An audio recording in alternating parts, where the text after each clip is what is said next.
My wife and I met in a Lower Manhattan nightclub in 2005, and she was an extraordinary person with whom I instantly connected. In 2007, we married after dating for a while. We were both 23, but we were in love, so it didn't matter. I loved her and she loved me, and we had a good marriage. I was amazed at how well we got along throughout the years, despite the fact that most people in relationships begin to dislike me after about only 3 months. After 7 years, she still loved me, but you can count on me to completely screw that up. In 2014, I had suspicions that she was having an affair with me. She didn't have any strong suspicions, but she had a co-worker who was, well, pretty attractive. Why should she be friends with this guy, I wondered. She didn't make friends with her other co-workers very often, so why this guy in particular? Is it because he was attractive? She kept a lot of information about him to herself, which made me skeptical. I recall her telling me one day that she had a secret about him that she would soon reveal. I probably should have paid more attention and comprehended what she was saying. The signals she was throwing now seemed ridiculously obvious. I didn't pick up on any of her cues. She was a little protective about her phone for a while, and that's when I started to have serious doubts about things. I checked her phone one day and all I saw was him texting her, saying we need to talk to her right away. As if it were a collection of texts. Also texts regarding a variety of intimate relations topics. But it was the text that threw me off the most. I need to see you right now. I didn't even say anything to her. The worst part is that I recently left and travelled to New Mexico to visit my parents. Nothing could persuade me otherwise because I was so convinced that she had cheated on me. I was so devastated that I went through a brief major depressive episode. But then I went to treatment and became well. I obstructed her in every way I could. She was baffled as to why I had departed. I ignored my therapist's repeated requests to contact her. There were occasions where she phoned my parents and I just told her that I knew that she was cheating, that I couldn't be with her, and that was the end of it, and then I hang up.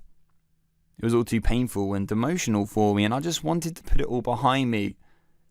It was important for me to pretend as if it had never happened. I lacked the courage to deal with it at the time, and I didn't file the divorce papers. I didn't say anything else after that. I just hung up and blocked all the contacts from her. I also told my parents not to accept her call anymore. In 2015, I reconnected with her after a long absence and asked her for a coffee, since I eased myself down and wondered how she had been. I never explained why I left. I felt awful. But I was also furious at her for cheating. I didn't care who she cheated on me with or what the circumstance was. All I cared about was getting her out of my life. But when I eventually met her, I discovered a very different person. She was a pill addict who helplessly went in and out of recovery. She claimed it began after I left her, when she discovered that she had a lot of medications left over from surgery she had. She had surgery on her knee in 2013 and began taking them frequently to cope with the pain of my separation. Then she made contact with a buddy who began selling her medications. I was shocked to see her like this. At one moment I felt sorry for her and cursed myself for letting her be like this. During the conversation I finally told her about the issue and why I suspected she cheated. I told her I didn't want to bring it up because it was now seems painfully clear, but it wasn't at the time. I really wish I hadn't freaked out and left because of it. If I'd even mentioned his name, I believe she would have realised what was going on and assured me that it was just a mistake. She, on the other hand, had no understanding of why I accused her of being unfaithful, and she wished that she could visit me, but the addiction stopped her from going without any supervisor. She also said she needed time for herself, since she went through all the misery just because I misunderstood her. I totally understand. Eventually, after 2 months, I came back because I wanted to make it up to her. At least in this part, I didn't become a freaking stupid head. I went to therapy treatment, helped her get out of her addiction, stayed with her all the time, and gave her all the love she needed. I also met her gay friend, and he was a funny person. I could see why she made friends with him. Our marriage life took a long time to return back to normal, but it was worth it. I was happy that I didn't choose to divorce her, and I almost promised her not to freak out so easily and act childish anymore.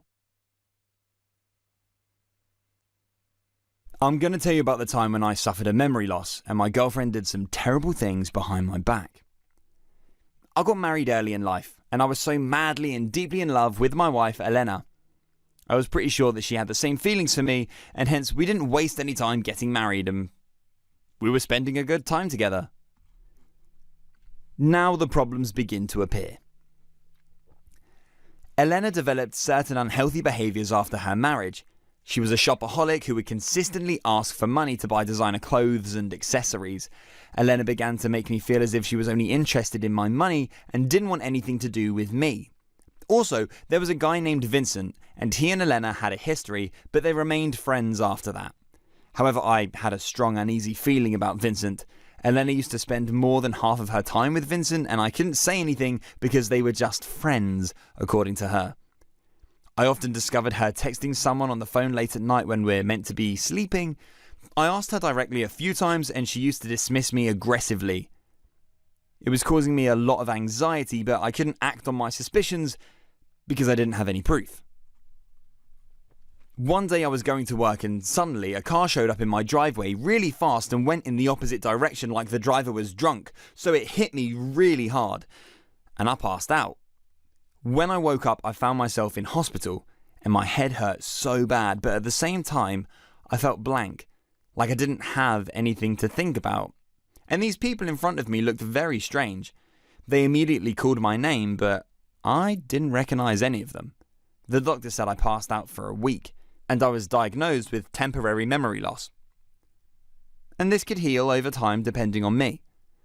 Elena cried and came to me, asked me if I was okay, and I asked her who she was, since at the time I didn't remember anything. "You are my ex-husband, we're about to get a divorce, but you were too mad and so you ran away and got into an accident. I was so worried about you." She talked while crying. I said sorry for letting her worry. She also introduced me to Vincent, her new boyfriend. She said our relationship came to an end, so I asked Vincent to take care of her since I knew she had feelings for him. I was silent. It seemed quite untrue to me, but I didn't mind because after all, I was losing my memory. A week later, the doctor said I could come home this afternoon. After taking some medicine and leaving the procedure, I was taking a cab home. The address was given by Elena. Back at home, I felt a familiar feeling here, so I entered, but I saw Elena and Vincent sleeping together. So I bet they had a good time, but was it necessary to do it in our home?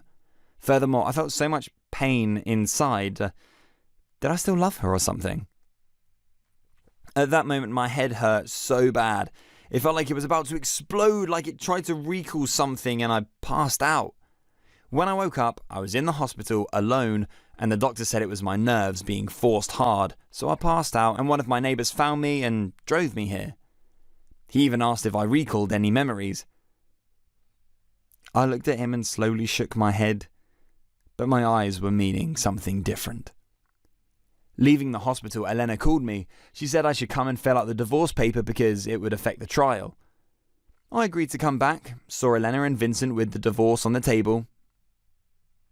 I told her my head was still hurt, so asked her to read out loud the content. She said all the money in the bank and the house was hers. She bought me a car and said I could keep it.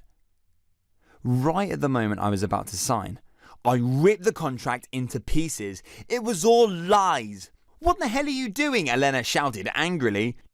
"Doing what is right for me." "See you in court," I calmly said, and left before they could say a word.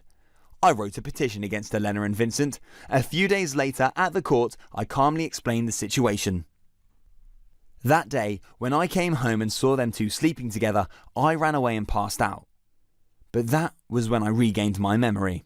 I found out Elena and Vincent were lying to me all the time. Elena and I were still in a relationship and she used me. I also had credits for it. It was all the bank statement and text that she had texted me before I lost my memory.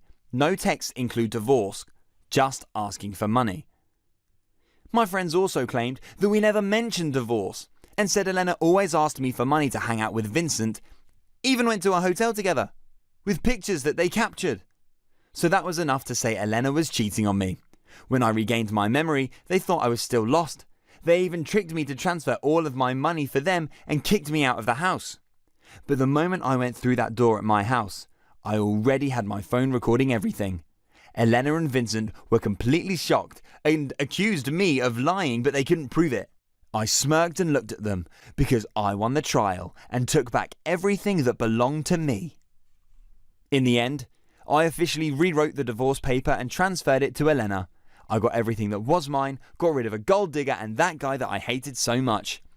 I also went back to my normal life, got my house decorated without any trace of Elena and Vincent. Also, both of them were sentenced to 7 years in jail for fraudulently appropriating property. They took advantage of me, so they must pay the price. And for me, I had never been happier.